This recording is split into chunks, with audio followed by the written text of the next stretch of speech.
नमस्कार. महाराष्ट्र दिन कालच झाला आणि मे महिना सुरू झाला. हा मे महिना आपल्यासाठी अत्यंत कठीण असणार आहे. उष्णता दरवर्षी वाढत आहे. प्रचंड उष्णतेची झळ. मलाही सवय की मला ऊन लागत नाही, मला भूक लागत नाही, असं शूरवीर म्हणून मी काम करते.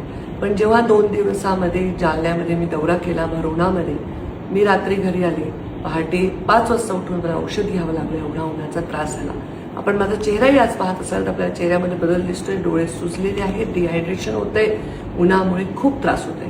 हात जोडून विनंती आहे, ज्याला पोटाची भूक शमवण्यासाठी बाहेर जावं लागतं रोज, त्या लोकांना तर पर्याय नाही, तरी त्यांची काळजी तुम्ही घ्या आणि स्वतःची घ्या. आपल्याला रस्त्यावर भिक्षेकरी दिसले, गरीब लोक दिसले, पाण्याची बाटली घेऊन द्या. नारळाचं पाणी स्वतः पिता नाही, नारळाचं पाणी एखादं लेकरू रस्त्यावर असतील, कोणी फिरत असेल अनाथ, त्याला द्या आणि दुसऱ्यांना मदत करा. भरपूर पाणी द्या. पक्ष्यांना थोडासा चारा ठेवा, पाणी ठेवा.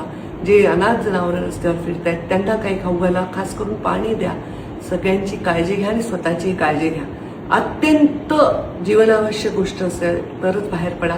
काही दिवस सगळेजण स्वतःला जपा आणि आपल्यापेक्षा कमी असणाऱ्या समाजाला जपा.